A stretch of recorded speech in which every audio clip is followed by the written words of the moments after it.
El desarrollo de esta reunión de carácter académico informativa me acompaña el doctor José Luis Punzo, arqueólogo, quien está al frente de las investigaciones derivadas del rescate de las actividades en arqueología que se desarrollan en el contexto del mercado.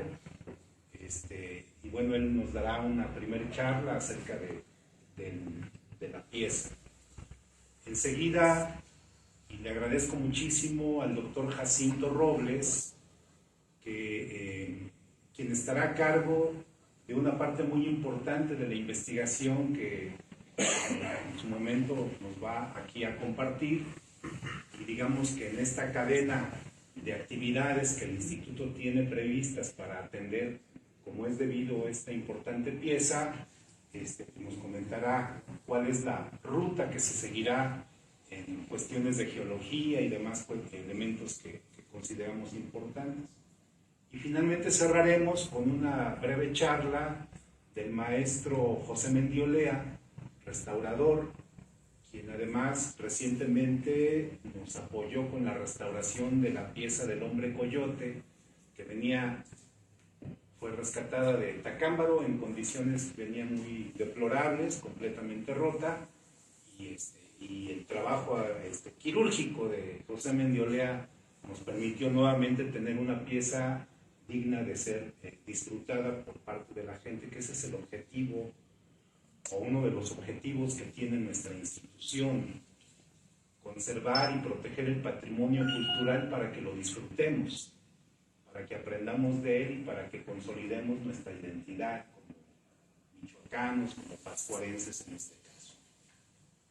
Entonces, de veras con muchísimo cariño les queremos presentar a ustedes todo lo que se ha estado trabajando, reflexionando desde el momento mismo del hallazgo. Entonces yo, sin más preámbulo, le pediría al doctor José Luis Punzo que nos haga favor de hacer uso de la voz para que nos comente toda la parte de arqueología. Enseguida el doctor Jacinto Robles.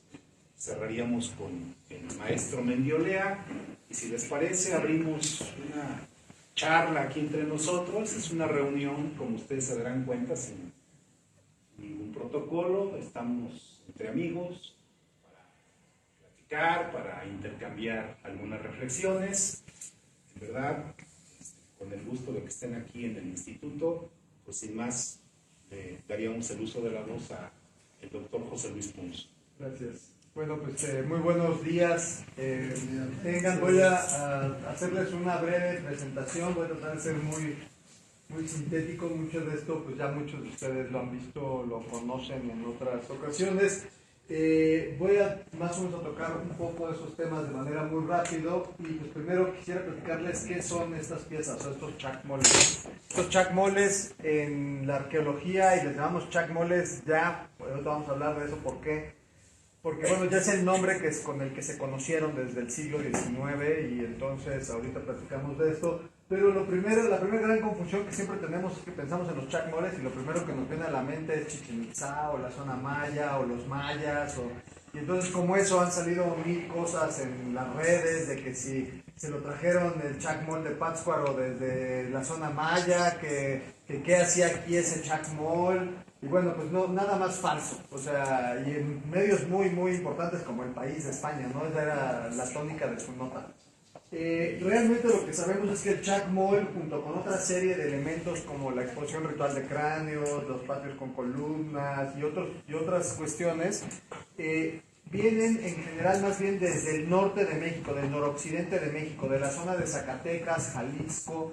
Es donde se encuentran primero este tipo de expresiones, y el primero de ellos pues es esta pieza muy simple que se encontró en Huejuquilla el Alto, en Jalisco, y que al final lo que son estas piezas son mesas rituales que sirvieron para poner ofrendas. Es decir, no es la representación de un dios, sino es la representación más bien de un intermediario entre las deidades y los hombres, y realmente su función principal es la de sostener ofrendas. Entonces es algo muy importante. Lo primero que hay que quitarnos de la mente es que esto venga del norte, más bien viene del noroccidente de México, entonces pues estamos más bien en nuestro lugar. El lugar donde más se han encontrado estas piezas, junto con Chichén Itzá, pero que es más relevante, es en la ciudad de Tula, en Hidalgo. En la ciudad de Tula se han encontrado estos chacmoles y que, bueno, tienen que ver justamente con esta herencia norteña que creemos que venía de estos grupos chalchihuites hacia el centro de Mesoamérica, en lo que conocemos como el posclásico, es decir, como entre el año 900, 1000, y que pues lo vamos a expresar ya de una manera mucho más importante en Tula. Estos son algunos de los ejemplos de los chacmoles o estas mesas rituales de tipo tolteca. Quiero que vean, por ejemplo, las orejeras cuadradas, el casco que lleva esta, la forma de los brazos, las decoraciones en brazos y en piernas, el uso de sandalias, la plataforma y la forma en general con las manos y sosteniendo la peana, que es este lugar donde se ponían las ofrendas. Quiero que vean esto porque al final van a ver que el chacmol recientemente encontrado en Pátzcuaro pues tiene mucho que ver con esta tipología más bien de la parte tolteca. Ok, entonces, ¿por qué les llamamos o por qué pensamos en los chacmoles mayas? Pues porque este señor, Augustus Lepongión, no está aquí en esta imagen, no sé por qué pensé que aquí estaba en esta, pero bueno, Augustus Lepongión en 1874 explora Chichén Itzá y se encuentra el primer chacmol. Este chacmol que está en el Museo Nacional de Antropología y que lo llama chacmol porque él piensa que es la representación de un dignatario en Chichén que se llamaba Garra Roja, y entonces por eso lo llama así. O sea, no tiene nada que ver ni con la forma, ni con el nombre, ni con nada, porque no es o sea, el nombre, vamos a ir en maya, pues no tiene mucho sentido en función de estas piezas. Fue el nombre que le puso esta persona. Se han encontrado muchas otras en la zona maya, pero igual veamos la forma de los brazos, la plataforma sobre la que están, el uso del calzado, las ajorcas. Hay muchos elementos que van a ser constantes en estos y bueno, en este caso las peanas y la manera de sostenerlas pues es muy diferente a las que veíamos en Tula y que son circulares. Entonces, es decir, más bien Chichén Itzá es la ciudad menos maya, o sea, el día que vayan a Chichén, piensen que es la ciudad menos maya que van a ver de todas las ciudades mayas. Es la ciudad más del centro de México, o sea que se aventaron 1000 kilómetros en balde porque pueden verlo aquí en Tula. Muchas de las cosas de Chichén, ¿no? O sea, realmente hay otras ciudades mayas que tienen otro tipo de elementos. Vamos a decir, Chichén es la menos maya, en ese sentido es la más cercana a lo que se encuentra en el centro de México. Otros lugares muy importantes donde se han encontrado estas esculturas pues son en la Ciudad de México, se han encontrado una gran cantidad. En la Ciudad de México se han encontrado dos tipos, esta que es los tipos más antiguos, estas dos, son las que se encontraron dentro del Templo Mayor en las primeras fases constructivas, es decir, hacia el año 1300, más o menos, después de Cristo, tal vez un poquito después, en la etapa 2 del Templo Mayor. Pero si ven, eran piezas que son bastante burdas, pero que realmente esta que se encontró adentro de la pirámide del Templo Mayor, pues estaban completamente estucadas y policromadas, ¿no? O sea, es decir, entonces, tal vez lo que estamos viendo ahorita en nuestras esculturas, pues son las esculturas desnudas, aunque no hemos encontrado, desnudas me refiero en cuanto al color que pueden haber tenido los recubrimientos, aunque está, por el momento, en las michoacanas no tenemos indicios de que se haya encontrado ningún tipo de restos de pintura. Ya se verá con más calma en el microscopio los compañeros, pero hasta el momento pareciera que no. Si ven, estas también son muy diferentes, son igual, bueno, tiene esta cuestión aquí, la peana es más bien un cuexcali, ¿no? Una de estas vasijas para recibir las ofrendas, pero las piernas, etcétera, son muy similares. Aquí todos están vestidos, y después en el posclásico más tardío, ya casi al momento del contacto con los españoles, se encuentran este otro tipo de esculturas como esta, que están mucho más decoradas, están asociadas a Tlaloc, sobre todo a las deidades de agua, y están profundamente decoradas, ¿no? Si ven ya el nivel de decoración de las ajorcas, ¿no? Que son estas decoraciones de las piernas, las orejeras, todo está lleno de diferentes figuras de maíces, de agua, etc. Pero son las que pasaron en el Templo Mayor. Pero ahora, bueno, pues ya vámonos a las nuestras, a las michoacanas. En estas se han encontrado ya una buena cantidad de esculturas, ¿no? Tenemos identificadas varias, obviamente la imagen que se encuentra en Pátzcuaro no es la primera, ¿no? La primera que tenemos nosotros conocimiento es esta, que se encuentra en el Museo de Historia Natural de Nueva York. Es una pieza muy pequeñita que Carl Lumholtz compra en 1896 en Pátzcuaro justamente, pero ahí la gente que se la vende en Pátzcuaro le dice que procede de Iguazio y le vende esta junto con otra escultura también de un hombre coyote. Y que bueno, actualmente está en exposición en el Museo Nacional. Si vemos, también tiene características distintas, es mucho más pequeña, también está sobre una base, tiene sus decoraciones en las piedras, pero estas solamente tienen las manos juntas, no tienen una superficie en la cual se pongan las ofrendas, las peanas. Después de esta escultura, en 1903, y pensamos que es esta escultura, pero no lo sabemos a ciencia cierta, en las obras que se hicieron enfrente del ex colegio jesuita, en 1903 sabemos que se sacaron algunas esculturas. Y una de ellas pareciera por la descripción que es un chacmol, pero es una nota periodística en la cual no tenemos imágenes, no tenemos más. En el Museo Nacional de Antropología esta pieza está catalogada como procedente de Pátzcuaro, entonces suponemos que pueda ser esta pieza que se encontró en 1903 enfrente del colegio jesuita. Si lo vemos es parecida a esta, está volteando, esta sí hacia la izquierda, esta hacia la derecha, pero bueno, las manos, y quiero que vean las manos, los brazos, las piernas, el calzado, son muy importantes. Y las más famosas son en 1908, se manda a hacer una excavación en Iguazio, y en Iguazio se encuentran estos dos chacmoles, son los chacmoles más conocidos, son chacmoles mucho más grandes, mucho más recostados, con las caras arrugadas, con las peanas muy, muy prominentes entre las manos, ¿no? Que bueno, justamente la plataforma no es completa hasta las piernas, pero es otra característica importante. Todos estos están desnudos y este se encuentra en el Museo Nacional de Antropología, expuesto en la Sala del Occidente de México, junto con este otro, y este se encuentra en el Museo Regional Michoacano. También por años ha estado expuesto ahí, esto en 1908, y después en 1938 se encuentra el último, también en Iguazio, y que bueno, pues es de características muy similares a estos dos. Entonces, hacía 85 años que no se encontraba uno, entonces por eso pues es tan emocionante esta situación, y en Pátzcuaro hace 120. Entonces, bueno, pues es algo que las hace relevante este hallazgo. Hemos estado buscando otras piezas que andan por ahí sueltas que no tenemos mucho conocimiento. Esta, que es muy parecida a las otras que vemos, dice que viene de Iguazio, en la ficha del Museo Quai Branly de París. No está en exposición, está en bodega. Estoy ya ahorita en contacto justamente con los curadores del Museo Quai Branly para buscar más información de esta pieza. Pero bueno, pues sabemos que está ahí, no sabemos cuándo salió. Aquí dice 1962. No lo sabemos. Y esta otra pieza, que como ven es muy del estilo de las otras piezas de Iguazio, que se encuentra en la National Gallery de Victoria en Melbourne, en Australia, y que bueno, pues también ya estamos en contacto con los curadores del museo en Melbourne para preguntar. Estas pues todavía tampoco tenemos ni idea de cuándo pudo haber salido del país ni por qué está en Australia, ¿no? Pero bueno, pues eso pues será parte de lo que detona esto.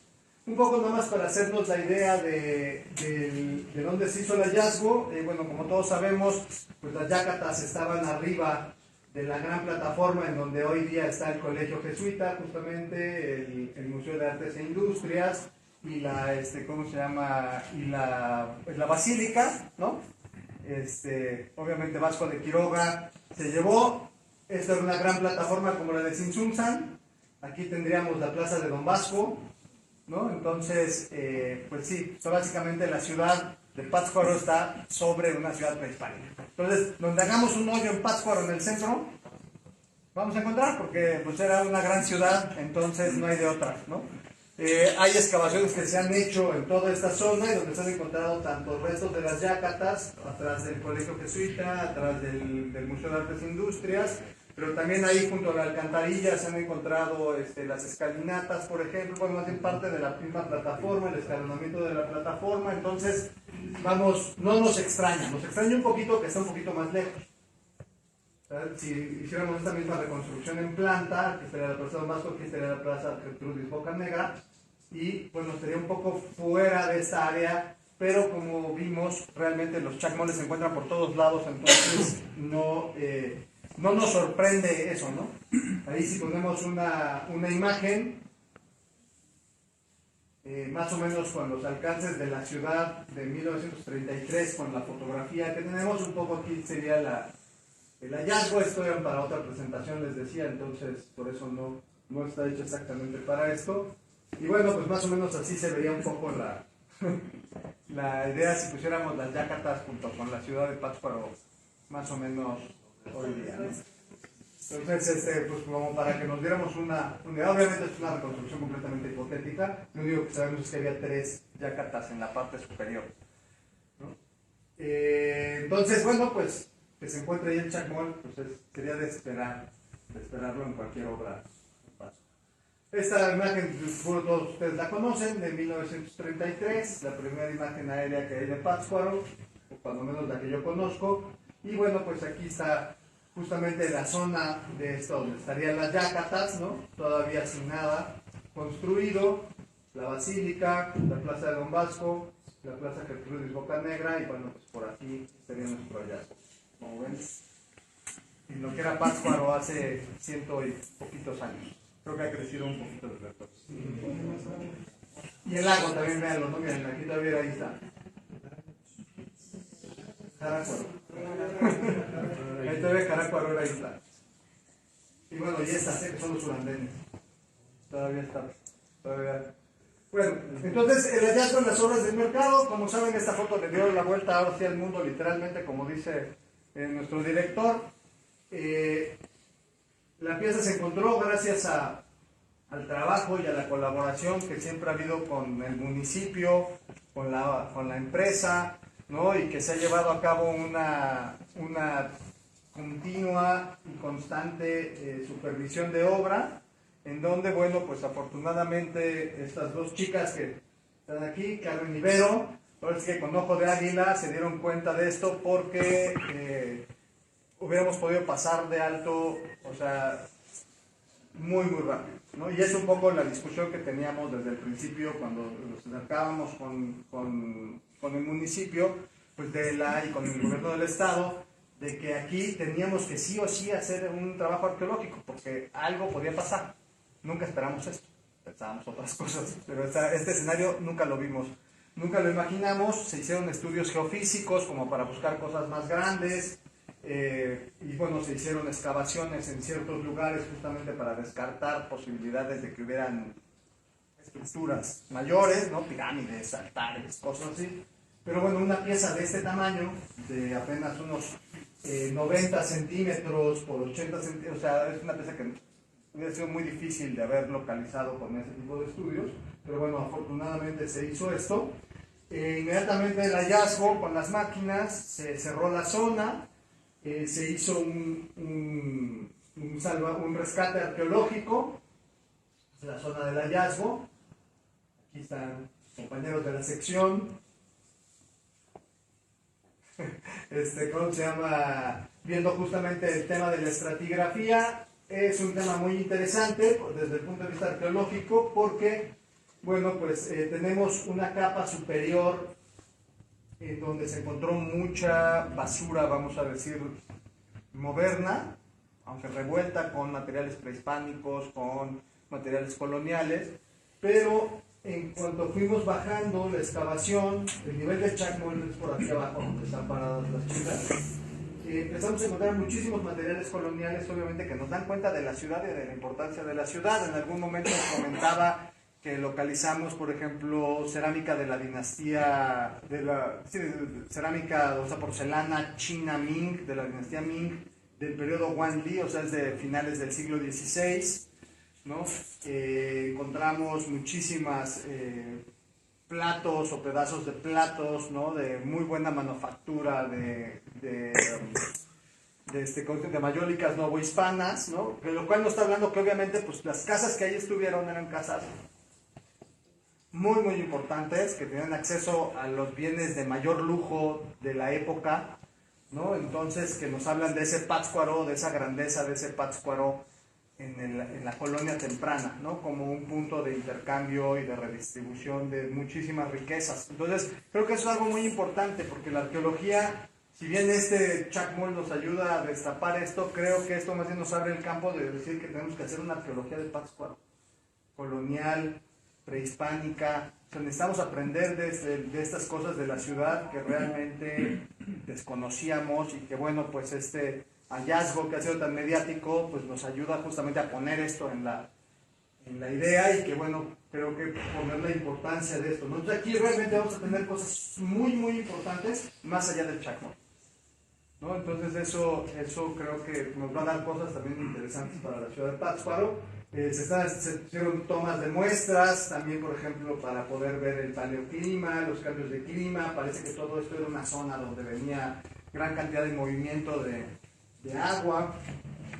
Se encontró justamente sobre esta capa, fue donde se encontró el Chacmol. Esta es una capa de un evento volcánico muy importante que no se tenía registrado dentro de la ciudad de Pátzcuaro. Entonces los vulcanólogos estaban también muy emocionados, pensando en otros tiempos mucho más antiguos, pero que bueno, pues se ve esta capa de una erupción volcánica que ellos están ahorita pensando hacia el año 6000 más o menos, hace más o menos 6000 años, y que probablemente cubrió toda esta zona, pero que bueno, pues ya también se están haciendo flechamientos sobre radiocarbono y todo para poder ver esto. Y bueno, pues aquí está la pieza, ustedes ya la conocen, ya la vieron ahorita allá abajo, la pueden seguir viendo, pero quiero que más vean las características más importantes, y es lo que decíamos hace rato, la plataforma completa. En este caso tiene este bisel que es único, ¿no? También que habla pues, de la calidad de la escultura, sus sandalias, los dedos, las ajorcas, la forma del cuerpo, la forma del brazo, los brazaletes, la peana, ¿no? Y todos están desnudos, como les decía, ¿no? Todos son masculinos, todos están desnudos estas piezas. Y aquí ver un poco las orejeras. La cara está completamente destruida, pero destruida desde antes, o sea, no en la obra. En la obra probablemente lo que probablemente pudo haber pasado, que se acabó de fragmentar la cabeza, pero parecía que la cabeza ya estaba como sentida, o sea, parece que esta pieza como que la borraron y la dejaron en este lugar. Asociado a este Chacmol no encontramos más cosas, o sea, realmente está dentro de un relleno, o sea, no es que estuviera en un patio, estuviera en un lugar donde lo pudiéramos ubicar, más bien parece que se descartó y se colocó en este lugar, y que bueno, pues seguiremos estudiando. Aquí están algunos de los detalles. Como les decía, ya desde el punto de vista de la investigación, y ahorita Jacinto abundará mucho más con esto, nosotros hemos tomado ya muestras para poder hacer microrestos vegetales, ver diferentes compuestos químicos que se pueden localizar todavía en la peana, para tratar de ver qué tipo de ofrendas se ponían. Se pudo excavar y recoger carbón para hacer fechamiento del estrato donde se encontró la pieza. Es decir, tenemos una oportunidad única, porque hace 85 años que se encontró la última, no había ninguna de esas técnicas. No había ninguna tecnología. Entonces hoy día la tecnología nos va a permitir conocer muchas otras cosas y tal vez explicar y entender mejor todas esas 8 piezas que se han encontrado y que están desperdigadas por el mundo. Obviamente se ha hecho ya toda una reconstrucción 3D de la pieza. Podemos ver el sexo, ¿no? Todas ¿cómo se llama? Son del sexo masculino, ¿no? Y bueno, aquí podemos ver un poquito de la pieza, de lo que se ha trabajado. Para que se vea el video. La espalda es muy importante, está muy plana, ¿no? También pareciera como las otras de Iguazio, que está como tal vez recargado sobre algo. La cabeza tiene los tocados, las orejeras, tiene esta parte en la parte superior, y no sé qué pasó, que salió salió en la presentación. Le dio pena porque estaba desnudo y aparte hay que decirlo que todos se piensa que estaban también, o sea que el pene está erecto, ¿no? Eso es algo importante en todas estas piezas. Ya Alfredo López Osti y Bernardo López Luján tienen ahí mucho sobre este tema. Y bueno, aquí están ya algunos de los estudios que estamos haciendo justamente sobre la forma en la que se fue o se destruyó la cara de manera intencional. Y bueno, finalmente, pues creo que este tipo de eventos como el que tenemos hoy, como el que tenemos el día de hoy, son muy importantes porque al final es hablar con toda la gente, con todos los sectores que están interesados en este tema, la gente de Pátzcuaro, la gente de muchas comunidades, de los alrededores del lago, y bueno, académicos interesados, ¿no?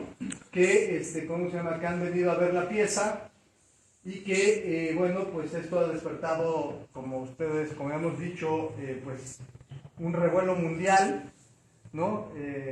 Yo tengo ya ahorita identificados más de 100, yo creo que ya tenemos sobre los 150 o más medios que tengo yo identificados que han difundido la noticia, cuando menos, igual que yo ya podido ver, en México, Estados Unidos, España, Alemania, Inglaterra, Francia, Polonia, Uruguay, Argentina, entre otros países. Ahí los tenemos en diferentes plataformas, ¿no? De las más importantes a nivel mundial. Entonces esta noticia pues escaló de una manera que creo que nadie nos imaginábamos, ¿no? Ustedes saben cómo son las noticias y cómo es la virtualidad hoy día y cómo son las redes. Se volvió una cosa muy grande. Ahora, bueno, pues habría que ver también, ha habido mucha discusión de qué nombre debería de tener este tipo de piezas, si realmente el nombre Chacmol es un nombre adecuado o no. Hay varias propuestas de diferentes personas, de diferentes comunidades que se han acercado justamente en este tipo de pláticas. En Iguazio, por ejemplo, todavía se les conoce como Huachacatl o Huachacnuti, también son las dos formas. El Huachacti, como sabemos, son los padrinos, ¿no? Que están todavía en Iguazio porque están sentados, ¿no? Tienen que ver justamente con el estar sentado. Huachacnuti, que es como el estar sentado en un patio, ¿no?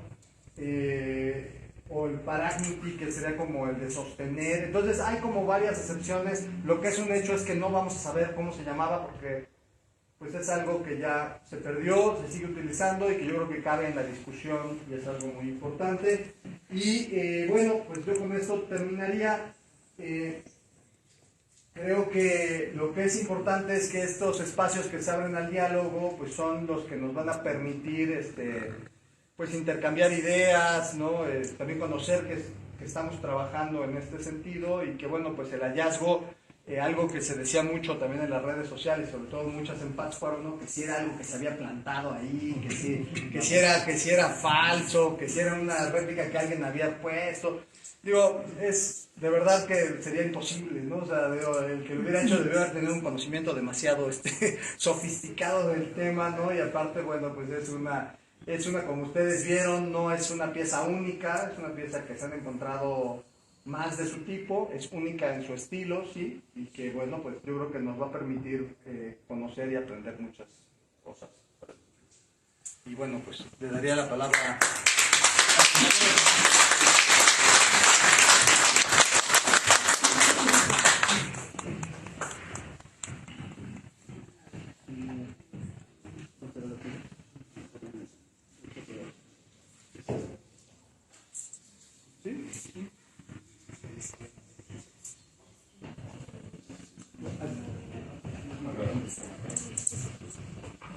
Bueno, enseguida yo les voy a platicar un poco de lo que sistemáticamente hacemos con hallazgos de ese tipo, con material arqueológico, desde el punto de vista de los materiales.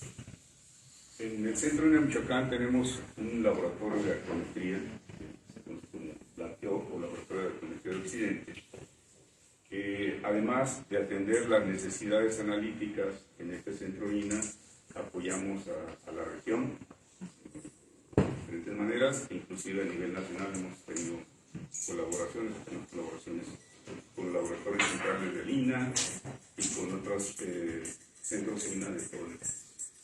En este caso específico quisiera mostrarles un ejercicio que se hizo con el hombre coyote de Tacámbaro, que es un poquito similar a lo que tendremos que hacer para que ustedes vayan ubicando la metodología y se enteren de qué es lo que va a proceder.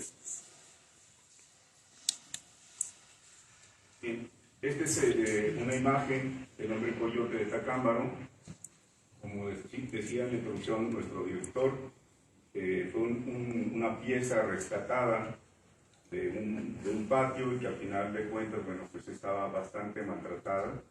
Si se fijan en la imagen inferior, son algunas de las evidencias de lo que le ocurrió a este hombre coyote en su historia del descubrimiento o redescubrimiento. En su momento, durante una obra de construcción de cimientos en una de las colonias de Tacámbaro, estaban haciendo la excavación con una mano de chango, un equipo mecánico, y rompió prácticamente toda la parte frontal de la pieza. Aquí se puede ver, por ejemplo, la trompa, los brazos y las manos, y también las piernas. Fue realmente un impacto muy grande, y algunas de las piezas, por lo que sugiere nuestro compañero José Mendiolea, restaurador, que ya comentaré en su momento, esta pieza al parecer sufrió también daños estando en el espacio de resguardo. Pues bien, para nosotros era muy interesante tratar de conocer primero el tipo de material que utilizaron como cementante para poder intervenir, obviamente dentro de esta sistemática del trabajo del quehacer del instituto, que es investigar, conservar y difundir. A mí me toca la parte analítica y procedimos de la siguiente manera. A partir de una de las fracciones de la pieza, que era en una parte de un brazo, se pudo tener la posibilidad de tomar una muestra de esta parte, es decir, del equivalente, imagínense, al hueso, para evitar que la estética se dañara. Es decir, no podríamos tomar una muestra de la superficie, ¿sí? Por lo tanto, tuvimos la posibilidad de hacer un muestreo en esta parte. Aquí se ve el sistema, que es un equipo facilitado por la Universidad Nacional Autónoma de México, en la INES, Campus Morelia. Esta es una nucleadora. Aquí se ve el barreno y la pieza la colocamos acá con mucho cuidado, una serie de taquetes de madera para evitar que se dañara la pieza. Déjenme ver, voy a tratar de poner texto. Bueno, ahí se puede ver el funcionamiento de esta pieza, este equipo perforando la pieza. La intención era obtener una fracción suficiente para diferentes análisis. Como voy a mostrar, la primera parte es caracterizar el tipo de roca, porque no es lo mismo sistematizar, o decir, porque la piedra es oscura, es un basalto.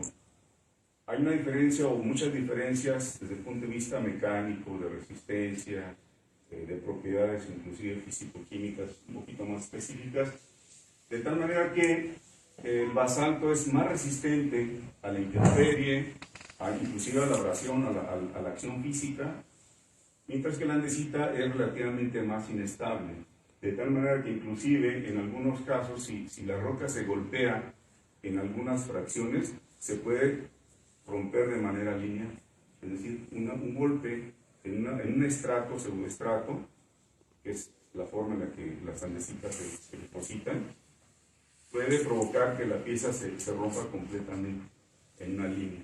Entonces, a diferencia del basalto, que es un poco más aglutinado y tiene la característica de vesículas interconectadas, lo cual da además una conexión entre cristales que son altamente ricos en hierro y en magnesio. o en cromo inclusive. Bien, el siguiente paso fue obviamente recuperar la muestra. Un poquito acá.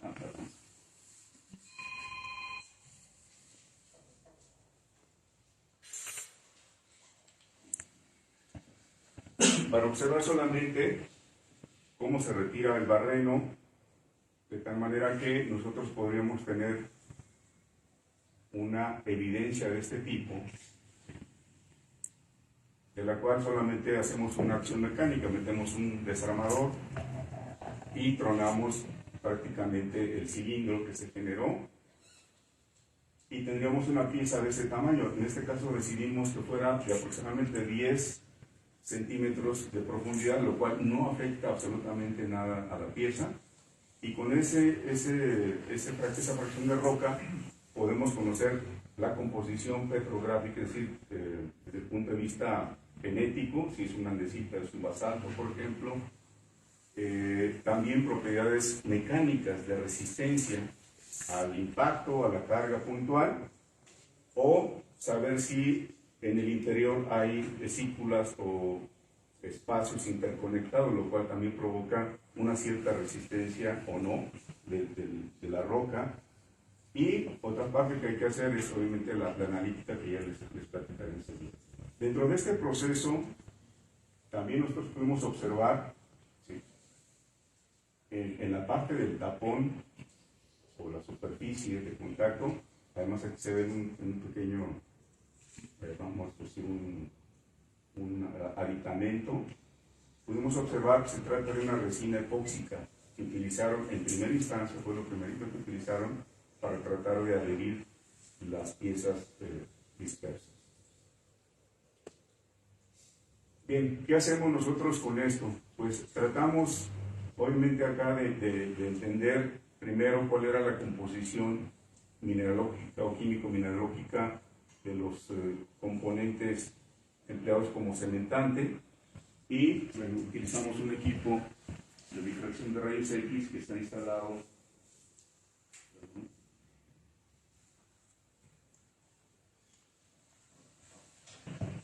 en el Instituto de Investigaciones Metalúrgicas de la Universidad Michoacana de San Nicolás de Hidalgo. Y aquí lo que podemos ver es que de esas fracciones finas obtenemos alrededor de 30 miligramos, que es una pizca mínima, que se somete a radiación. Este es el caso de difracción de rayos X. Y este es un goniómetro que gira de tal manera que desde 2 hasta 80 grados, ¿sí?, antes de cumplir el ángulo recto, podemos tener un barrido que nos permite identificar una estructura cristaloquímica definida con un espectro. Esto nosotros lo procesamos en un programa exprofeso y podemos reconocer la composición químico-mineralógica de cada uno de los elementos de interés.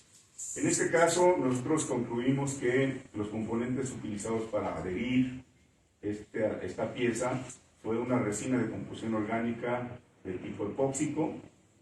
La fracción más blanca, más blanquecina que ustedes observaron en la pierna del hombre coyote, es una mezcla de calcita, que es un carbonato de calcio, con yeso, que es un sulfato de calcio. Estos son realmente artesanales y pienso que lo que pretendieron hacer fue pegarla y tener la posibilidad de estar manipulando, porque obviamente si se utiliza algo que reaccione mucho más rápido, no les daría tiempo de hacer la unión de las piezas. La tercera parte es un mineral solamente de carbonato de calcio, es la muestra tomada de un cemento de color gris verdoso. Bien. La siguiente parte, que es la que nosotros de manera directa desarrollamos aquí en el laboratorio, es la observación de una lámina delgada. Es decir, nosotros tenemos que preparar a partir del núcleo que les mostraba, hacemos la preparación de una sección delgada. Esta muestra tiene que ser preparada por 2 caras y llevarla hasta un espesor máximo de 30 micras. Entonces el proceso es sumamente fino, de tal manera que con ese espesor nosotros podemos observar las características ópticas de cada cristal presente o de los cristales que están presentes en nuestra problema. Aquí se ven las dimensiones, son aproximadamente 1 pulgada de diámetro, ¿sí? Y esta es una ilustración del programa que utilizamos para poder observar propiedades ópticas, es decir, todos los cristales tienen la capacidad de absorber de manera diferente la luz polarizada. Es una luz natural, pero está inducida de tal manera que los cristales, imaginen ustedes, que es como si la luz que me da a mí ahora, ¿sí?, a mí pudieran girar y verían cómo la sombra es diferente, es decir, mi cara no sería siempre iluminada.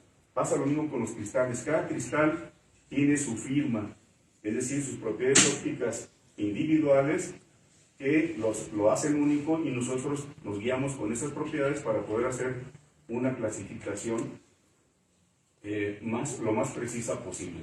En ocasiones, por diferentes condiciones ópticas o porque sean muy similares, algunos, imagínense, tratar de identificar en una familia a 5 individuos, de pronto cuando uno los ve, somos muy parecidos a nuestros hermanos de alguna manera, tenemos rasgos fisionómicos bastante similares que nos distinguen de otras familias. Sin embargo, entre ellos hay propiedades muy similares y en eso tendremos que recurrir a otras técnicas.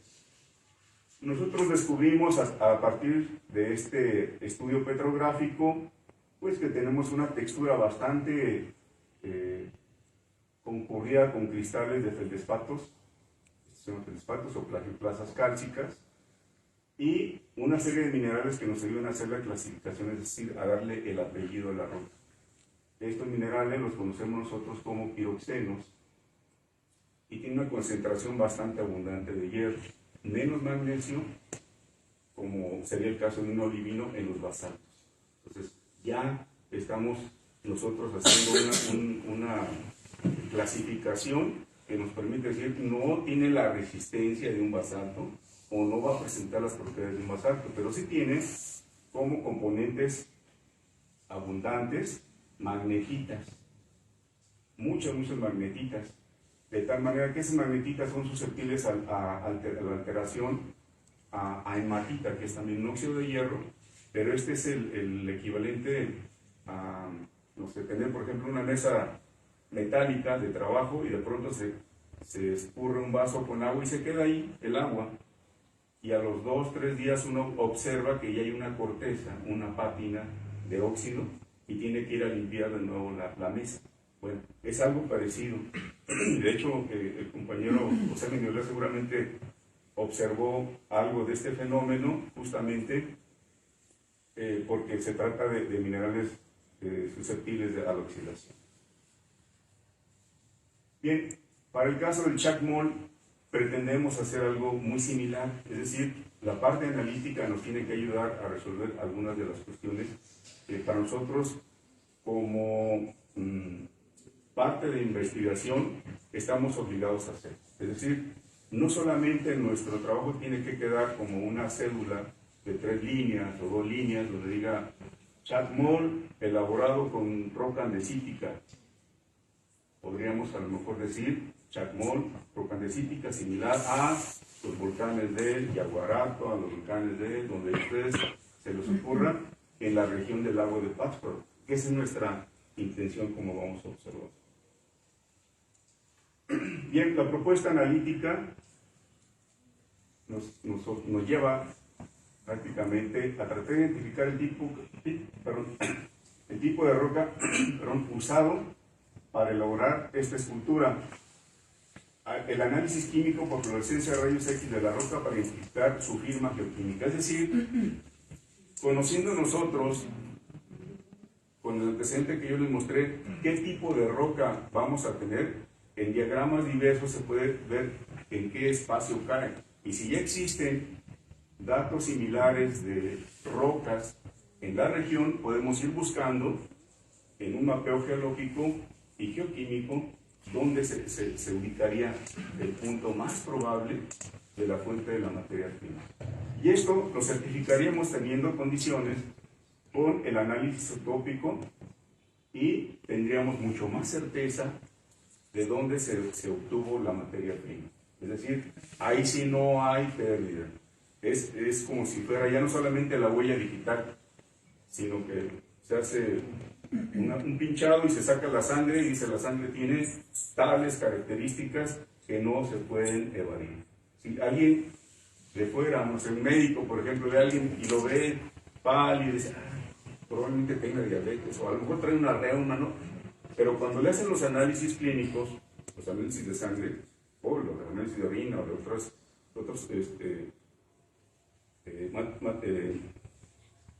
compuestos, inclusive de tejidos, él se va a dar cuenta cuál es el daño que tiene la persona.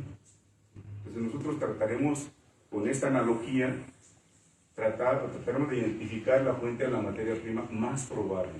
Esto es estadístico, o sea, no es magia. Tenemos que hacer trabajo de campo para identificar las probables fuentes de materia prima y analizarlas con la misma sistemática que está. Entonces es el trabajo que nosotros nos toca hacer y que, bueno, el Chacmol seguramente nos dará la oportunidad en virtud de que, si regreso un poquito, como decía el compañero José Luis Punzo, el objeto ya tiene un daño que vamos, entre comillas, a aprovechar. La primera parte que hay que hacer, obviamente, es pensar en que lo vamos a restaurar. Pero si nosotros sabemos qué composición tenemos, qué composición de la roca, será más fácil atenderlo o llevar. Y la otra, obviamente, para nosotros es una oportunidad de oro porque, así como observaron la nucleación del hombre coyote en su brazo, lo haremos con la cabeza, obviamente con todas las precauciones del mundo para tratar de obtener un núcleo y de ahí sacar toda la información que a nosotros nos es útil. Esa es la parte que a mí me corresponde mostrar. Gracias.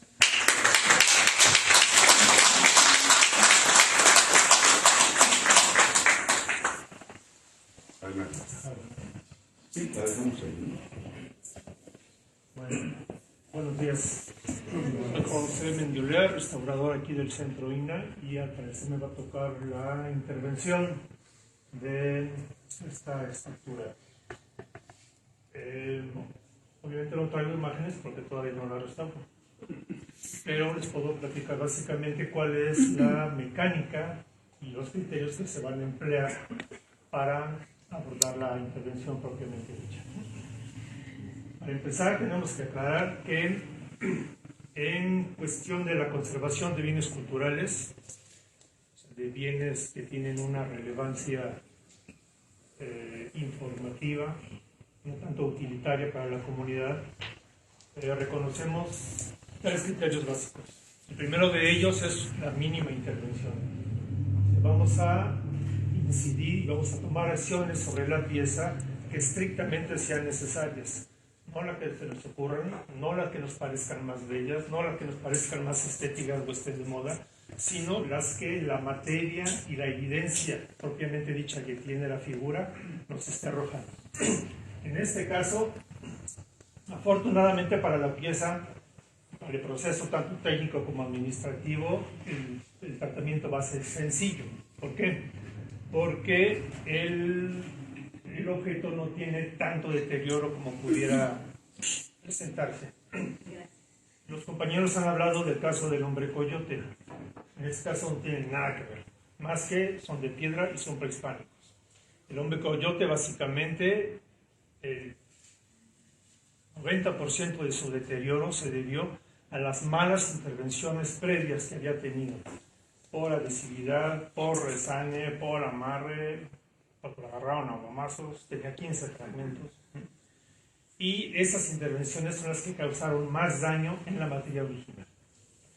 Aquí, al parecer, yo todavía no he revisado la pieza a profundidad, los agentes de mayor deterioro que están afectando a la obra son las impurezas, entiéndase la suciedad por efecto del entierro, la tierra que lo aglomeraba, bien todavía se ven algunos tramos en esta fotografía, y obviamente la ruptura de la cabeza, que está al nivel del cuello y que al parecer es una fractura muy lineal, muy plana, y que no ha tenido el defecto de haber estado jugando con ella o haber estado muy erosionada, es decir, la pieza asienta y asienta perfectamente, no hay mucho aquí que jugar.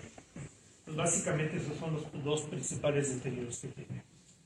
El segundo criterio básico para realizar la intervención es que la intervención sea identificable, es decir, que nosotros como hombres contemporáneos, a la hora de ponerle materias y sustancias adicionales a la que ya tiene la pieza, podamos identificar qué parte es la que nosotros agregamos y qué parte es la que es original. Otra vez en este caso no hay mucho problema en el asunto, porque no hay que ni reponer dedos, ni reponer manos, ni reponer la cabeza. Nada más vamos a aplicar una capa de adhesivo sobre las caras de contacto del cuello y la cabeza propiamente dicha, y es todo, ¿no? La fisura que va a dejar alrededor va a determinarse hasta que tengamos una limpieza completa de toda la roca y hasta que tenga completamente sequedad del adhesivo que se haya aplicado. El tercer criterio que tenemos que aplicar es que sea reversible, es decir, las sustancias y los materiales que vamos a colocar a la pieza nueva pueden ser retirables fácilmente, para que si tuvimos algún error o si en el futuro básicamente hay una tecnología mejor de reconstrucción, puedan fácilmente retirar esa materia que nosotros colocamos y se reconozca otra vez todo lo que viene siendo el material constitutivo propiamente dicho de la pieza. Con base en estos tres criterios, también el tratamiento a seguir es también básicamente muy sencillo. Es primero una limpieza para quitarle todas las impurezas, una unión de fragmentos, en este caso otra vez la unión de la cabeza, el resane, simplemente tapar o disimular la fisura si es que es necesario. A lo mejor a veces encajan tan perfectamente que no vale la pena agregarle pastas ni nada porque no llaman la atención. Y cuarto, en su consecuencia, pues el acolor, ¿no? Para que la pasta de resane, si es que se llega a aplicar, pues no se no constituya una figura encima de la pieza original, sino que se mimetice. Hablando de la limpieza, aquí estoy adivinando básicamente dos procesos a la vez. Lo que viene siendo propiamente la eliminación en seco de toda la tierra, que obviamente es excedente, y un segundo paso que ya más bien corresponde a un lavado. Eso es una limpieza con humedad, con agua, y en su casa hasta con algún detergente neutro, ¿no? ¿Para qué? Para facilitar la soltura y la eliminación de los gránulos, el polvo, la tierra que esté muy poco penetrada en la porosidad de la piedra. Aquí es donde tenemos que tener otra vez un contacto muy directo y permanente con la parte de arqueología, y en su caso con el laboratorio de arqueometría, porque yo tengo que definir con qué intensidad o a qué profundidad voy a procesar este tratamiento de limpieza. Porque si estamos esperando encontrar policromía, que al parecer no hay muchas posibilidades, pues vamos a tener que mesurar y por lo tanto aletargar el proceso para, en el momento de detectar un posible vestigio de policromía, que nos detengamos y reconozcamos el área si es necesario, pues, toda la pieza. Y en segundo término, lo que decía ya el doctor, yo no puedo pegar la cabeza hasta que saquen el núcleo que necesitan para hacer el reconocimiento del material. Una vez limpia toda la pieza en su totalidad, procederemos a hacer la unión de fragmentos que se llama, que es colocar la cabeza en su sitio ya con un adhesivo firme, que otra vez aquí nos facilita mucho el procedimiento, la pieza, porque es una superficie plana en horizontal. O sea, no tiene que estar haciendo ninguna palanca, no es un brazo que se tenga que jugar, ni mucho menos. Entonces, aquí estoy pensando también utilizar un adhesivo de orden natural, entonces con cola de carpintero o algo similar, porque conserva también una gran adhesividad, un gran secado, una gran fortaleza a la hora de hacer la unión de los fragmentos y se convierte completamente en reversible. Si llego a meter la pata o el doctor se olvidó tomarlo, entonces ya lo podemos meter con agua, quitarle la cabeza otra vez y volver a hacer el procedimiento sin deterioro alguno para nosotros.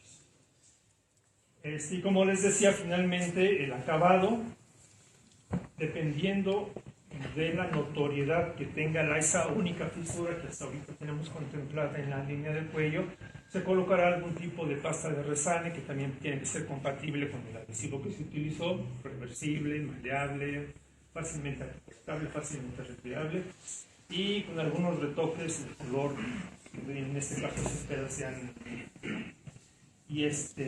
cantan. O sea, no hay mucho que hacer, no hay mucho más que hacer, afortunadamente. Este es uno de los casos en los que la conservación de la pieza, a pesar del trato que tuvo de haber sido arrojada como relleno a un estrato ahí en Pátzcuaro, el proceso de limpieza de unión de fragmentos se vuelve bastante sencillo. Entonces, en realidad lo que yo pudiera esperar como una notoria mejoría sería tal vez en la imagen después de lavar, porque parece que no, pero las piedras, sobre todo en este tipo que son muy porosas, a pesar de que ya tienen una eliminación prácticamente del 90% de todo el material que los rodeaba, que ya hicieron los compañeros arqueólogos, con el lavado me parece que va a recuperar pues, otro color y otra textura, y a lo mejor aparezca por ahí algún detalle que a lo mejor no es muy relevante en términos iconográficos o de registro, pero sí estéticamente va a ser una pieza que va a estar muy, me imagino yo, muy luminosa, en contraste con lo que tenemos ahorita a la vista, que ya de por sí es un punto de conservación.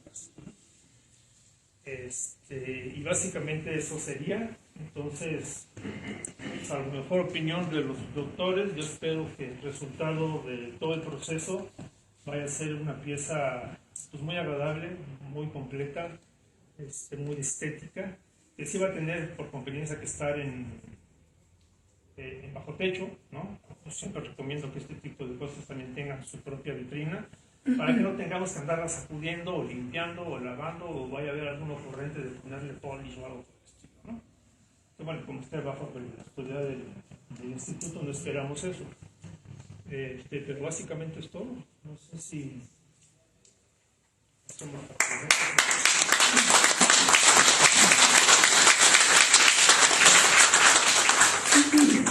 Le damos la bienvenida al señor presidente municipal, amigo Julio.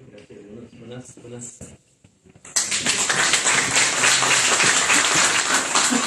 Pues hemos hecho un informe que generosamente compartimos con todos ustedes a fin de que conozcan un poquito los detalles arqueológicos, históricos, geológicos y bueno, ahora la ruta de conservación que vamos a desarrollar para que la pieza quede en perfectas condiciones y tenga pues como destino final, y lo digo con mucha responsabilidad, la ciudad de Pátzcuaro.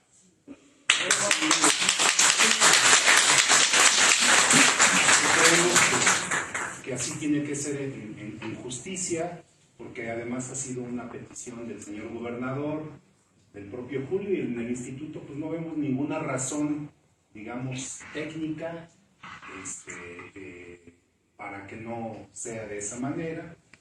Y bueno, pues ya iremos detallando este tema conforme se vaya avanzando en el proceso de investigación y restauración.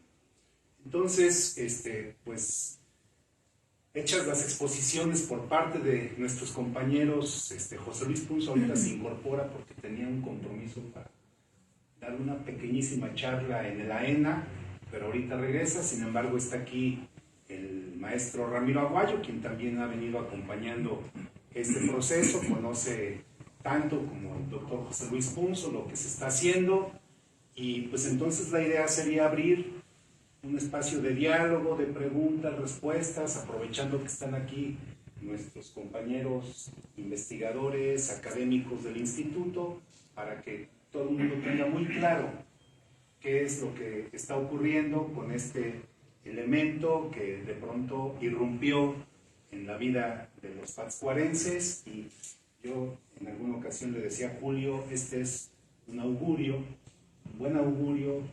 Creemos que estas cosas de pronto salen para lanzarnos algún tipo de señal.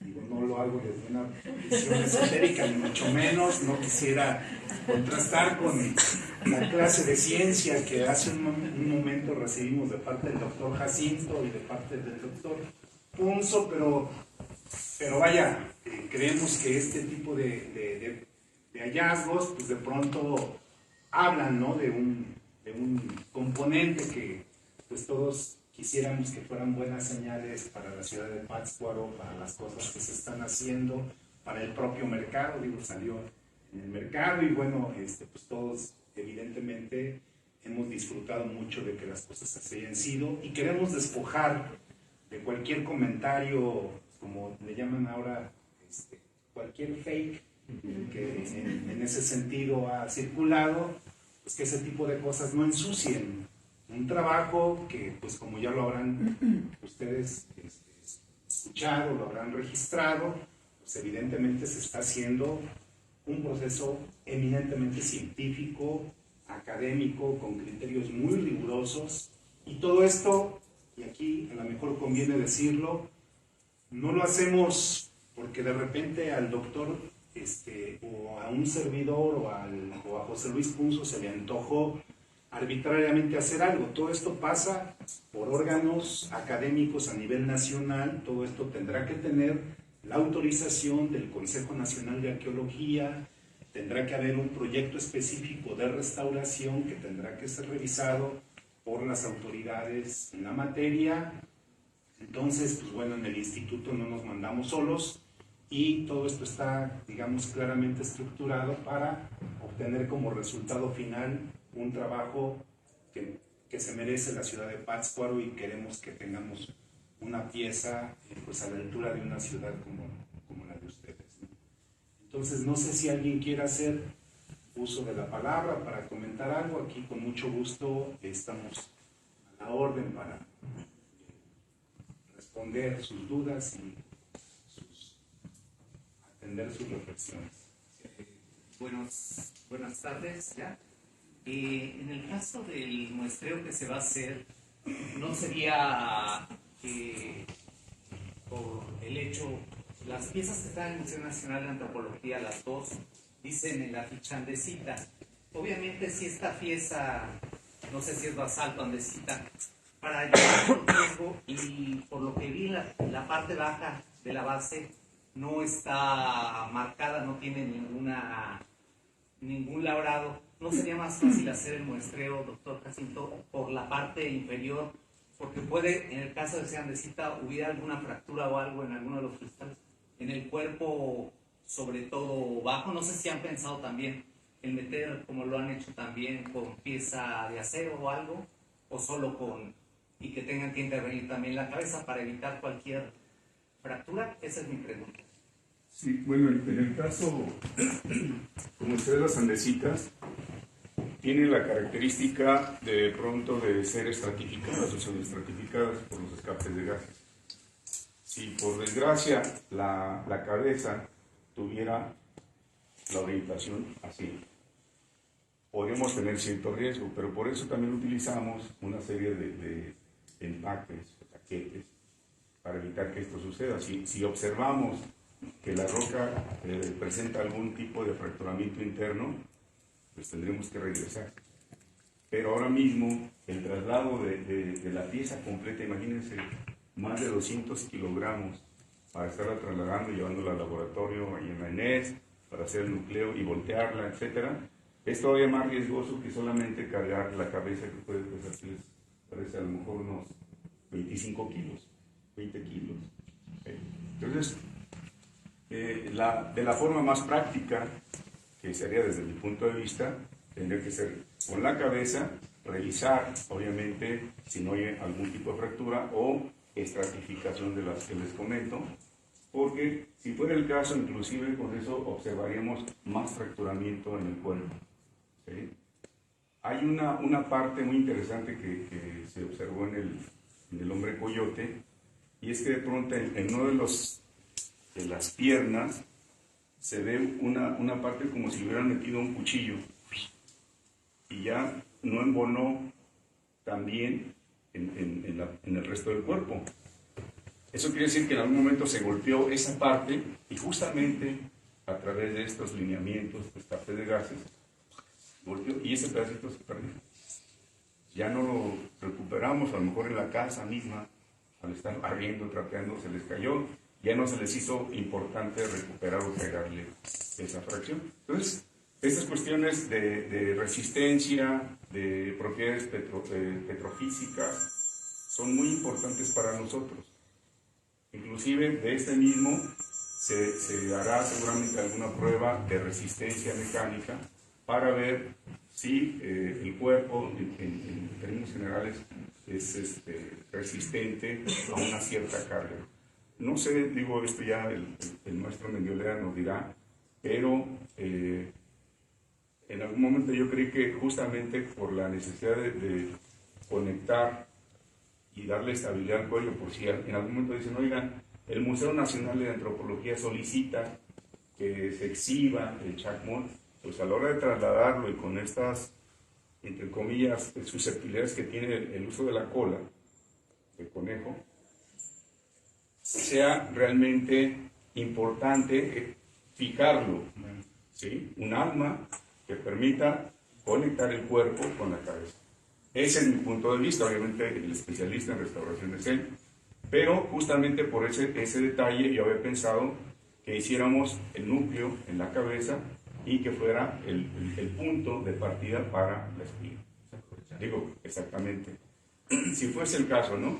Pero a lo que voy, ya solamente para cerrar en este caso, es decir que para nosotros es más práctico y tendríamos seguramente la cantidad de muestras que nosotros estamos requiriendo para los análisis. ¿Sí? Y la cabeza sería ahora sí que nuestro punto de trabajo. Gracias. Quizás nada más agregar que esta pieza, que evidentemente ahorita que ustedes llegaron, la pudieron observar en la parte central de las escaleras. El día de mañana la mudamos, estábamos esperando prácticamente esta reunión. Mañana la mudamos a la zona de laboratorio, dejará de estar en exhibición. Quisimos abrir un espacio para desarrollar este tipo de ejercicios. Quiero que sepan que ejercicios como estos los hemos estado realizando con otros actores sociales, con académicos, con medios de comunicación, con gente de aquí mismo del instituto. Es decir, de tal suerte que se convierte en un ejercicio de, no quisiera llamarlo así, pero sí un ejercicio de democracia en la información sobre cómo se trata un bien cultural como estos, ¿no? Entonces, hoy prácticamente sería el último día que tendríamos una exhibición, mañana muy temprano, quizás hoy por la tarde, entra al laboratorio y a partir de ahí empieza su ruta de restauración. Adelante. Sí, muchas gracias. Agradeciendo la información y toda la presentación realizada. Y la pregunta es, ¿el tiempo estimado o la fecha estimada para ya que esté totalmente restaurada la pieza?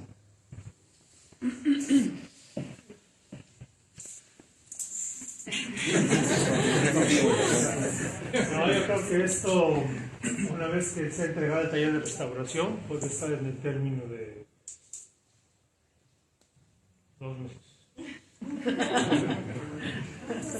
2 meses es simplemente para tener la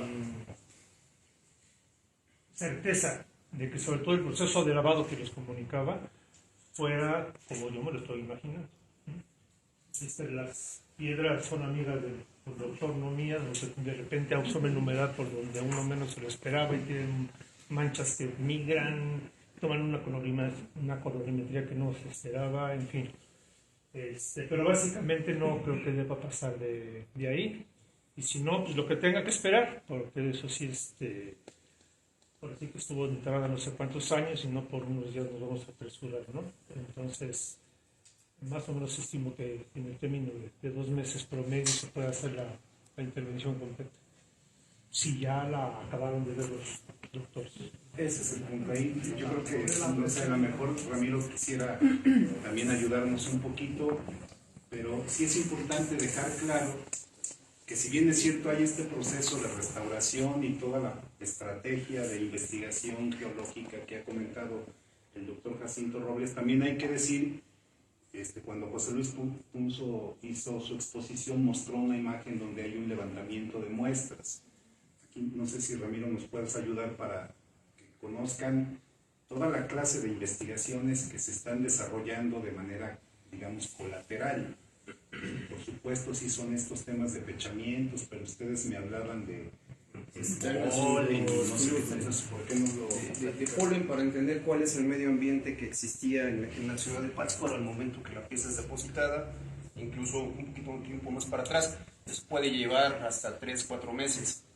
También dejar en claro esto, o sea, no quiere decir que en 2 meses la pieza va a estar detrás de la vitrina en Pátzcuaro. O sea, hay que entender que la pieza se debe exhibir con todos los resultados de estas investigaciones, tanto de conservación, tanto del área de laboratorio, tanto del área de arqueología, porque la pieza en sí misma, que es bonita, es una pieza muy chingona, digámoslo así, lo es, pero sin la información no deja de ser más que una sola pieza.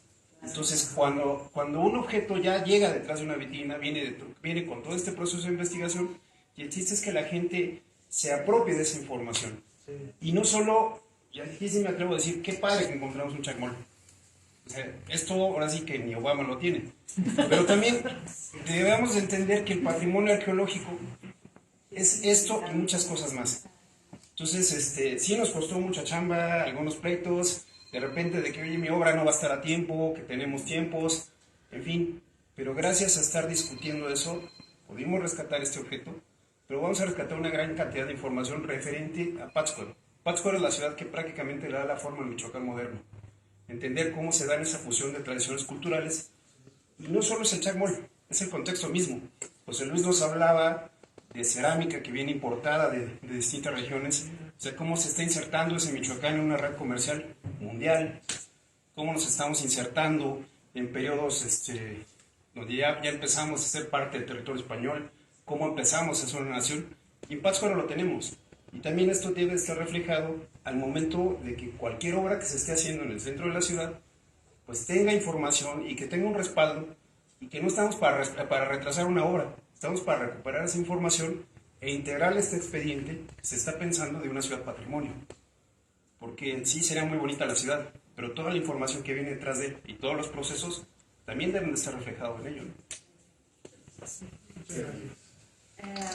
Bueno, no sé, yo estoy muy emocionada con este evento porque me parece que es un hallazgo histórico y en ese sentido quería como hacer estas preguntas. Lo primero, como ustedes como profesionistas que se dedican a esto, cómo viven este momento, porque me parece que es como muy importante pensar que veníamos de un proceso en el que teníamos muchísimos, casi un siglo, ¿no? sin ningún hallazgo de este tipo, y ahora que podamos tener esta tecnología, este conocimiento, un montón como de herramientas, que además podamos como tener claro dónde están las otras piezas, que creo que también es súper interesante como hacer ese recorrido histórico de qué están significando. Y la otra pregunta es como si hay alguna teoría ya bueno, es un bosquejo, ¿no? De este como daño al rostro, porque, o sea, yo recuerdo que en algún momento cuando uno va a Tula no te explica como, sí, lo castigaron los dioses y luego por eso los aventaron al hoyo y tal. Entonces no sé si más bien esto también tiene que ver un poco como con este tipo de explicación arqueológica, o es momento de abrir otra línea de investigación. Y nada, pues muchísimas felicidades y les ponemos a sus conocimientos esta maravillosa pieza. Sí, antes de cederle el uso de la voz al arqueólogo y al doctor Jacinto, que son evidentemente especialistas y mucho más conocidos por sus trabajos, yo solamente como director del centro les quiero decir que parte del debate que se ha abierto incluso aquí dentro del instituto es la necesidad de abrir nuevas líneas de investigación. Es decir, una pieza como esta nos está diciendo, ojo, aquí hay todo un mundo de trabajo por hacer lo comentábamos en algún momento que nos visitaron chavos de la UIM, les decíamos que estos hallazgos deben de motivarlos a empezar a definir las nuevas líneas de investigación en la ciudad de Pátzcuaro, porque hay desde luego mucho todavía por investigar. Bueno, aquí está nuestro amigo Juanito, que pues ha también colocado una serie de interrogantes sobre la propia ciudad. Creo que este hallazgo nos permite justamente motivar la realización de estos estudios, no solamente desde la perspectiva arqueológica, sino también desde la perspectiva histórica, desde la estética, desde la conservación, pues en esto que decía Ramiro y que me parece que es muy importante a la hora de formular el expediente de Pátzcuaro como ciudad patrimonio, que es una gran tarea, es una tarea inmensa la que tenemos que, o la que tienen ustedes que ejecutar. Pues estos elementos me parece que abonan justamente a la profundización del conocimiento de este sitio de memoria que queremos que sea reconocido, ¿no? Entonces, efectivamente, esa es una tarea que necesitamos seguir apuntalando.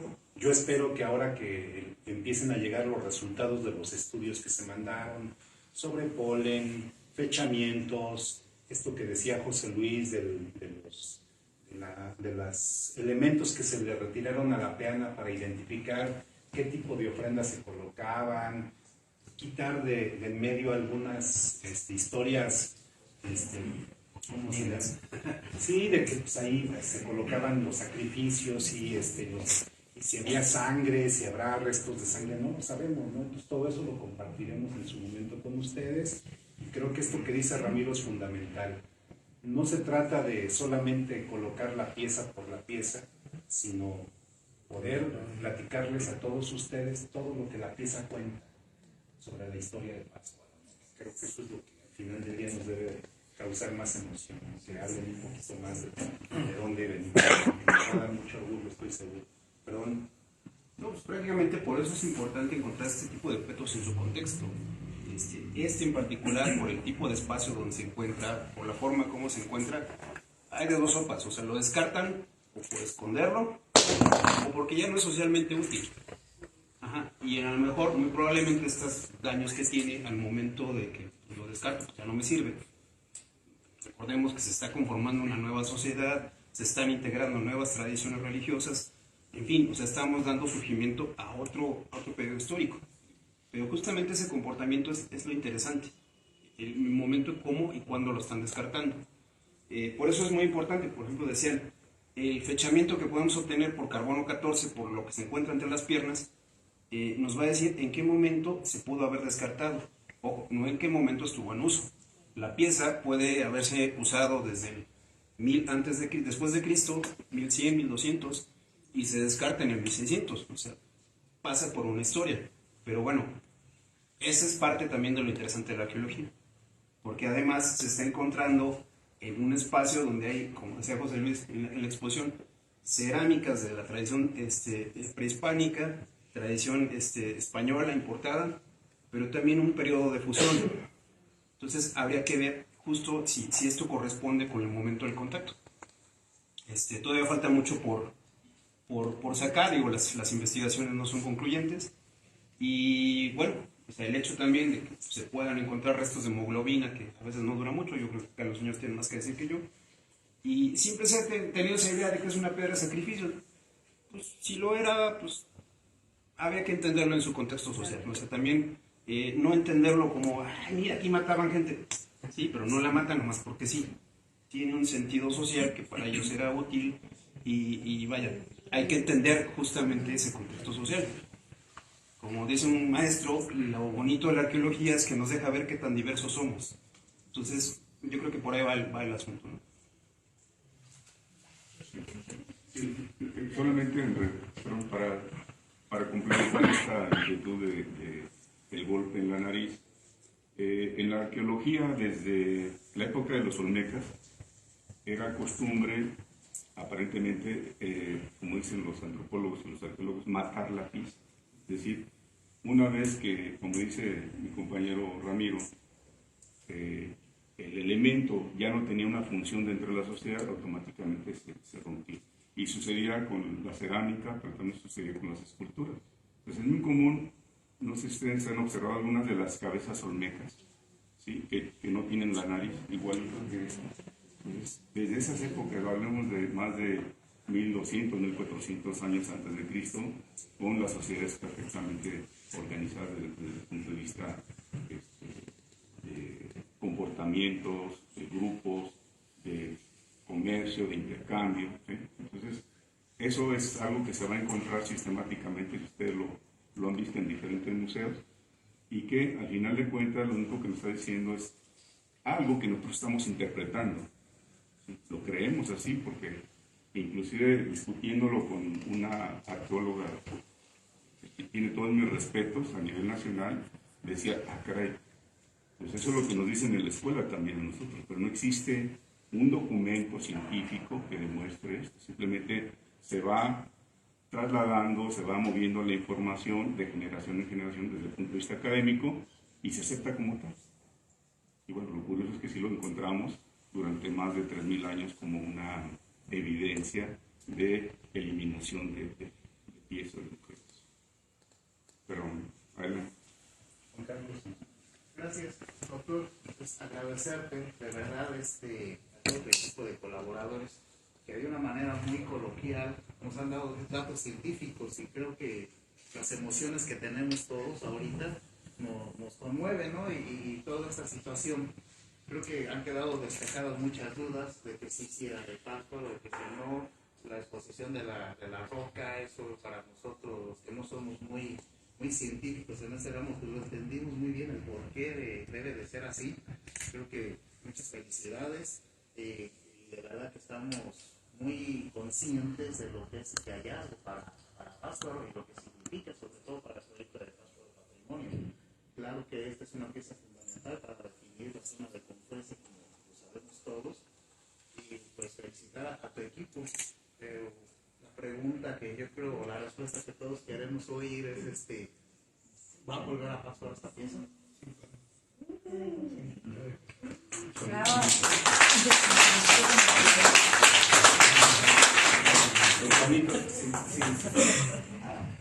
Bien, pues yo quiero felicitarlos primeramente por estos trabajos que están haciendo, evidentemente muy científicos.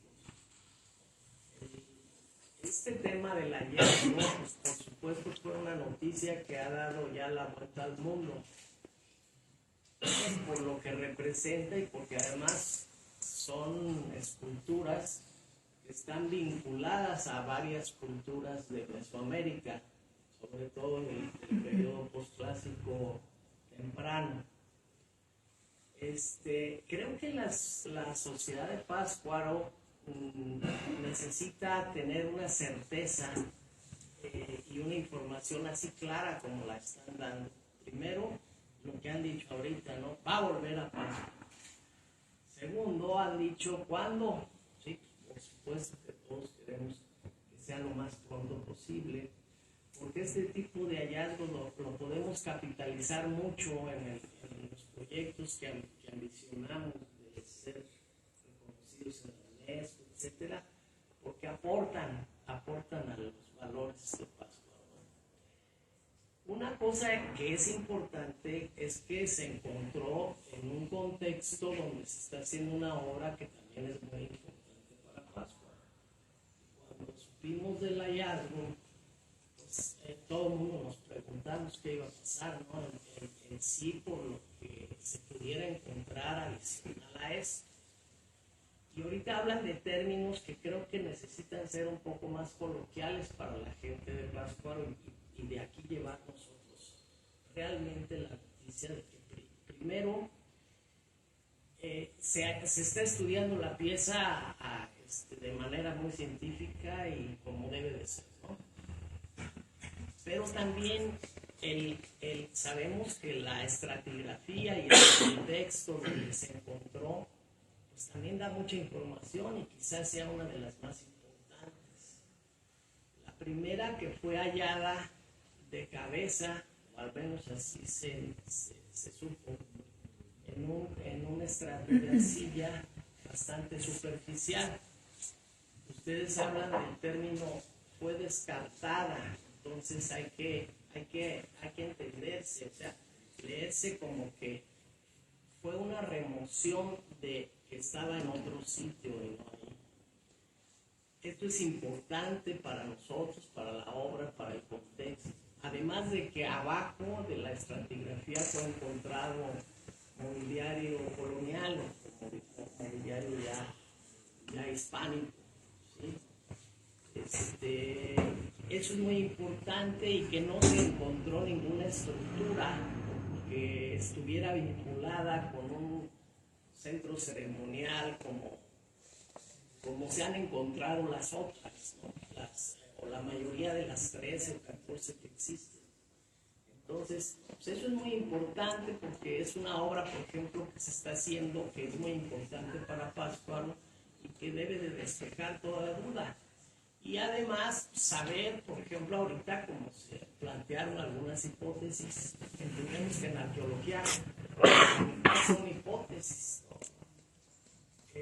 Que existió el centro ceremonial en donde está la loma larga de la basílica hasta el jesuita y que probablemente estuvieron ahí 3 yácatas o quizás 5 y que pudo estar ahí ya en su contexto de algún centro ceremonial o no, porque también las otras que fueron encontradas en el Huatzio, también no sabemos mucho del contexto y de la estratigrafía fueron encontradas, o a lo mejor sí, esa literatura no la conozco, pero sabemos que antes de los purépechas en el Huatzio hubo grupos de lengua náhuatl y que estaban vinculados con los toltecas. Entonces, quizá no sea purépecha, sino sea anterior a los purépechas, y eso va a ser muy interesante y seguramente ustedes lo van a determinar. Pero aquí lo importante ahorita, creo que para Pátzcuaro es saber que se encontró descartada en una remoción, que no hay un contexto ahí que pueda ser motivo para un freno de lo que ya se está haciendo ahí, y que además va a volver a Pátzcuaro con una información que la vamos a poder capitalizar. Gracias.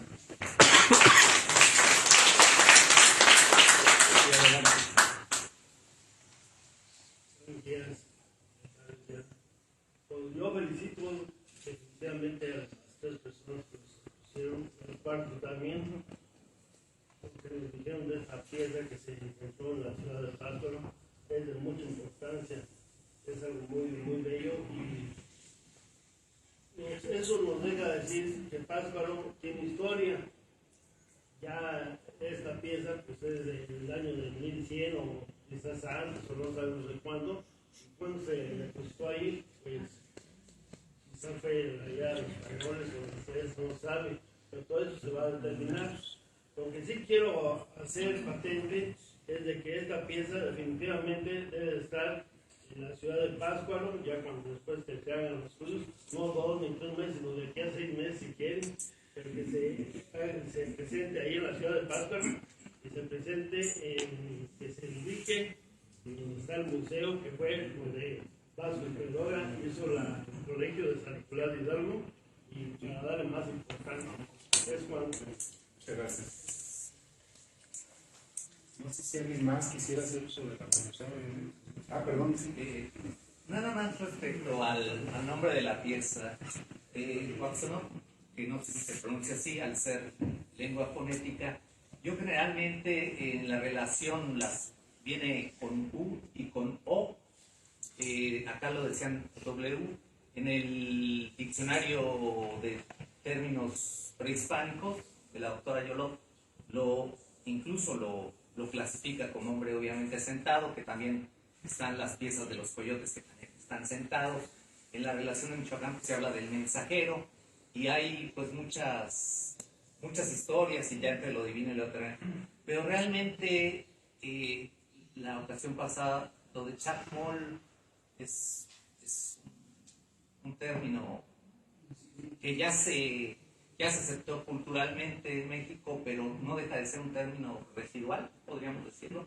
¿No habría manera o una forma de ver que vaya con un nombre más acorde a estas áreas y a nuestra cultura? No sé si tiene alguna o tienen alguna. Sí. Bueno, antes de cederle la palabra a los especialistas, comentarles que, digamos, dentro de la ruta que nos hemos planteado para también los procesos de investigación y socialización de la información, estamos pensando en la realización de algunos eventos ya muy particulares.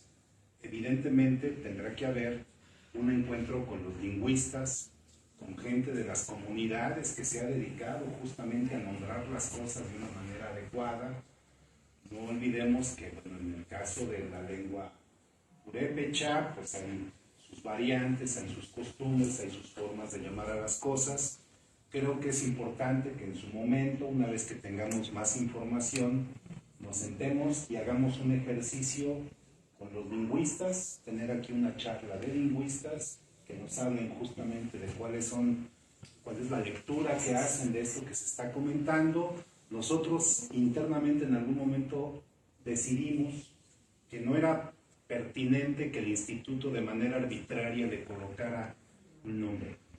Dijimos, a ver, espérense, ¿quiénes somos nosotros para decir cómo se le tienen que llamar a las cosas?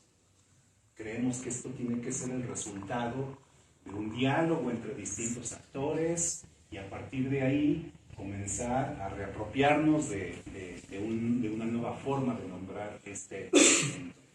No hemos descartado lo de chatbot porque efectivamente esa es una forma, digamos, coloquial con la que se identifica este tipo de figuras, ¿no?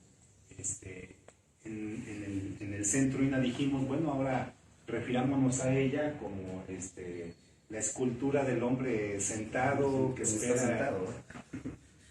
Entonces, sí creo que el tema, y en verdad no es menor, sí es importante al final del día poder llegar a un consenso, a un acuerdo, digamos, académico y social sobre cómo nombrarle a las cosas, ¿no? Pero esto tendrá que ser resultado también de estos ejercicios de diálogo y de análisis. No sé, Bueno, yo creo que aquí también tiene mucho que ver la cuestión social, es como el apodo, ¿no? Se escuchó la canción del Piporro, que le llaman borracho todo el corrido y al final se le queda el apodo. O sea que en este caso, Chacmol lleva más de 100 años el término, y la gente entiende más este concepto que le podamos nosotros poner. Pero es muy interesante cómo en redes sociales, a la par que se hace el descubrimiento y se empieza a hacer famosa la pieza, se inicia con esta discusión de cómo llamarlo. Evidentemente se le puede poner un término que haga acorde a la figura. El problema es que no están sentados, están semi acostados. Entonces, si lo ponemos muy textual, muy conceptual, habría que ver también si la sociedad lo acepta. ¿Se puede poner un término? Claro, se puede. Nosotros sabemos que es un metate, pero sabemos lo que es un huilanche y un metlapil, o sea, y es lo mismo. Y en distintas regiones al mismo objeto se le conoce con distintas formas, y es un objeto utilitario. Mucho depende también que la sociedad adopte, si no es que también ellos ya están más avanzados que nosotros, ya tienen una discusión y ya le están llamando de alguna forma. Entonces, pues, ya por mucho que discutamos, que hagamos un congreso para bautizar la escultura, hay que ver la sociedad cómo lo está recibiendo y cómo lo está nombrando. Esa parte también es fundamental, porque, bueno, la cultura, como dice Arturo Oliveros, ¿qué cultura es impopular? La cultura tiene mucho que ver con todo, ¿no? Sí, se ha adoptado por todo el mundo. Pues lleva más de 100 años que alguien dijo, pues yo quiero encontrar un chacmol, pues me encontré un chacmol. Ajá, desde niño yo conozco esto como un chacmol. De hecho, la nota el mensaje que recibimos con el hallazgo es, ¿salió un chacmol? Sí, yo creo que cuando se hace la lista de la actualización que se hace de todos estos datos y eso por algo están en el Museo Natural de Nueva York, en Australia, en París, porque son instituciones pero no deja de estar a la mirada, es un francés, a la mirada siempre del externo.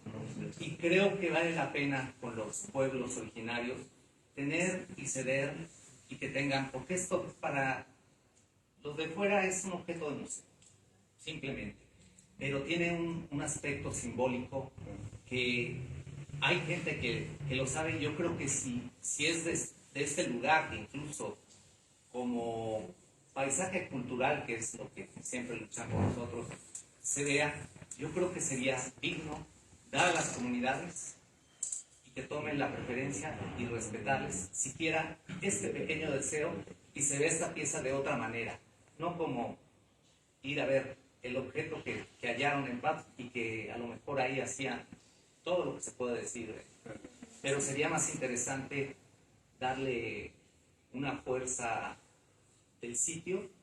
Se seguirá llamando corunda, que serán guaraches, términos más, y los tendremos que imponer. Lo hacen los catalanes, lo hacen los vascos, lo hacen los... ¿Por qué nosotros no hacerlo en nuestro sentido? Es toda... Bueno, totalmente de acuerdo. Bueno, pues no sé, yo quisiera, para ir cerrando, solicitarle a Julio si nos hace favor de cerrar esta reunión de trabajo que convenimos con él, que agradecemos infinitamente que se haya podido lograr finalmente este encuentro, y desde luego pues con la reiteración de que aquí en el instituto las puertas están abiertas. Nos da mucho gusto que nos visiten. Vamos en breve a presentar ahí alguna oferta de exposiciones que se están planeando, y desde luego que sepan que aquí hay un equipo de trabajo con el que se puede establecer un diálogo muy horizontal.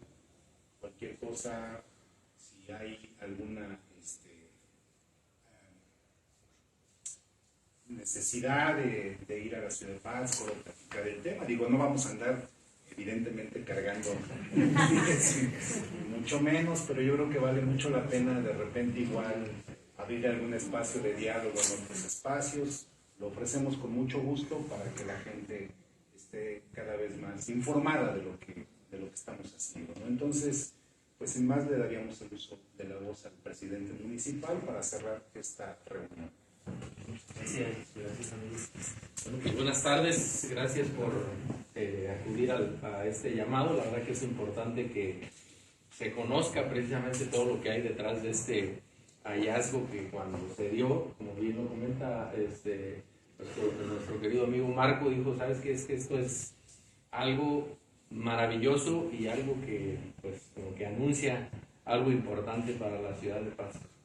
Coincido con Juanito y ahorita que lo acabas de comentar, que yo creo que sí tenemos que extender precisamente este tipo de plática y reunión a la ciudadanía de Pátzcuaro para que se den cuenta de la magnitud y de la importancia que hay de este hallazgo tan importante. Y como lo comentaba nuestro amigo, o sea, no nomás es la pieza en sí, sino todo lo que hay detrás de información de esta pieza y que nos puede dar a nosotros luz de precisamente de lo que era la zona de Pátzcuaro, que tiene pues una riqueza importantísima y una extensa que cada día nos sorprende más, ¿no?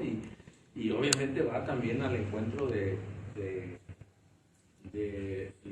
la ruta que estamos siguiendo para lo que es Ciudad Patrimonio, que como dice Marco es un acúmulo de trabajo que se viene de aquí para adelante.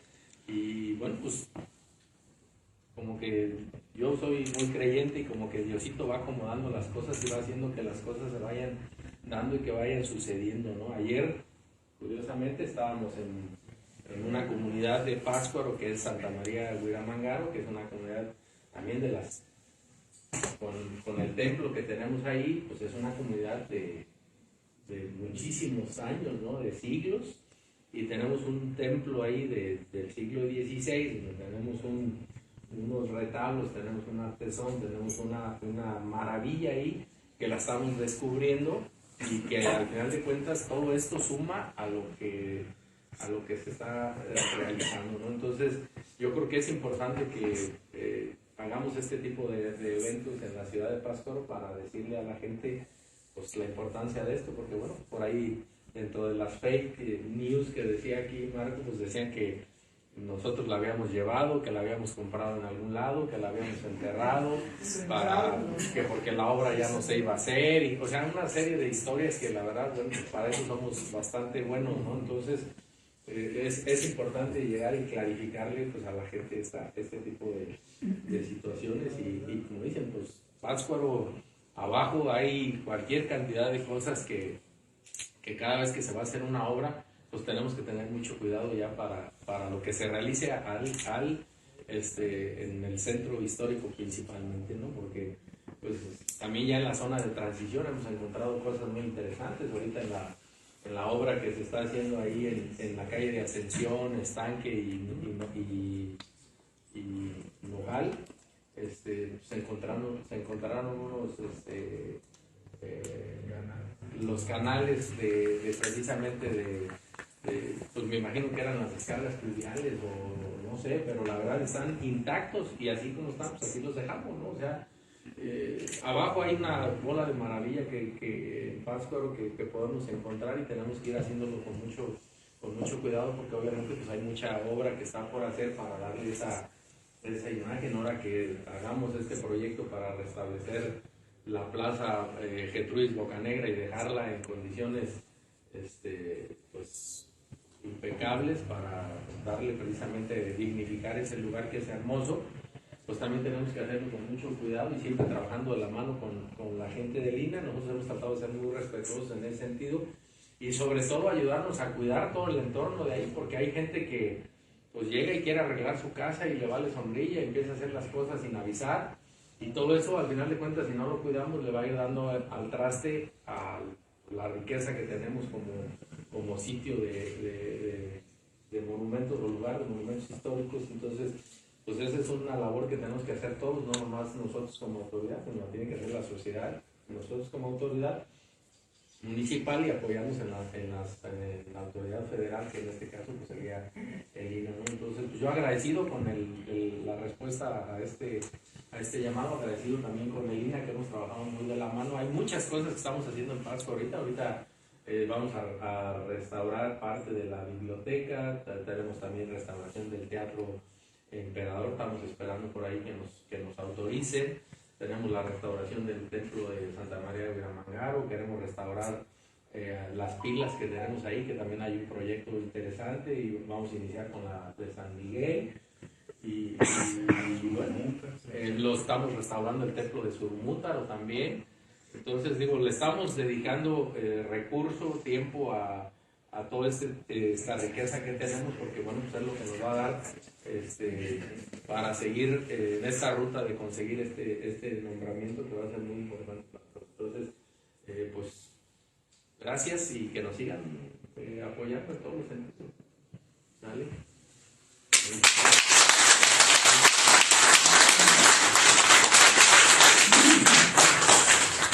Pues muchísimas gracias, estamos a sus órdenes. La pieza, pues muchos ya se habrán dado cuenta dónde está. Aquí está, están amigos.